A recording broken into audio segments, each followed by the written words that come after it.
Nah, ibadah ini ibadah sangat berat Bapak Ibu. Sangat berat. Kenapa sangat berat? Saya memandangnya beratnya bukan karena fisiknya. Secara fisik ya mungkin ada aktivitas yang berat dan harta yang dikorbankan. Namun di saat yang sama, beratnya adalah membawa keikhlasan sejak berangkat sampai pulangan.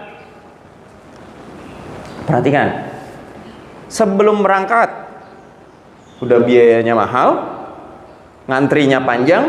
Sebelum berangkat kita punya tradisi namanya walimatus safar. Orang-orang diundang ya ke rumah atau kemana lah itu diundang, kita mau pamit mau berangkat ibadah haji. Ketika berangkat diantar sama sana keluarga, bahkan tetangga ikut nganter. Mungkin kalau di kampung-kampung itu mungkin satu kampung nganter ya, diantar berangkat ya. Lalu ketika melaksanakan, wah itu juga lebih berat lagi itu ujiannya. Makanya fala rafata wala fusuqa wala jidal. Pulang dari tanah suci ke tanah air dijemput lagi. Habis itu tamu banyak datang. Ya. Maka ini ibadah sangat berat. Berat apa? Berat untuk menjaga keikhlasannya. Makanya tadi di muqaddimah saya sebut, ada loh orang yang tersinggung udah pulang ibadah haji tapi nggak dipanggil Pak Haji, nggak dipanggil Bu Haji, tersinggung dia.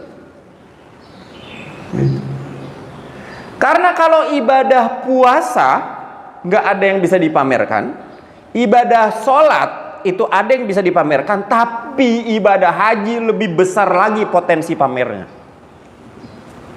Itulah kenapa di dalam surat Al-Baqarah ayat 196, wa atimul hajja wal umrata lillah, sempurnakan haji dan umroh lillah, karena Allah.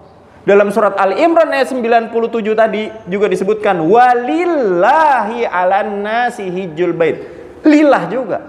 Gak boleh karena yang lain. Maka niatnya macam-macam tuh haji, Pak. Khususnya bagi yang nyalon-nyalon itu. Ya? Atau kemudian ada nggak yang niat berangkat haji biar lancar bisnisnya, biar naik level jabatannya? Itu masalah lagi tuh.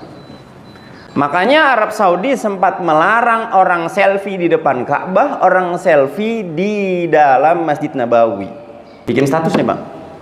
Sudah sampai di depan Ka'bah. Mudah-mudahan yang baca status saya bisa datang ke sini. Posting. Setelah diposting, pertanyaannya, dilihat lagi nggak itu status? Kalau dilihat lagi, tujuannya apa ngelihat lagi? Ngelihat komen, ngelihat like. Kalau nggak ada yang komen, nggak ada yang like, bagaimana kondisi hati kita? Meskipun ada yang kedua, itu bagi yang mampu mengelola hati, itu bagian dari tahadduts bin nikmah, bagian dari dakwah, ya kan? Akan tetapi yang jadi masalah itu yang tidak mampu mengelola hati. Ngarep ada yang nge-like, ngarep ada yang komen, bahkan nungguin komennya adalah komen yang Masya Allah Bapak Ibu sudah sampai di sana. Wah. Lalu kemudian muncul tuh dalam diri. Alhamdulillah bisa nyium Hajar Aswad. Hati-hati ini, Pak.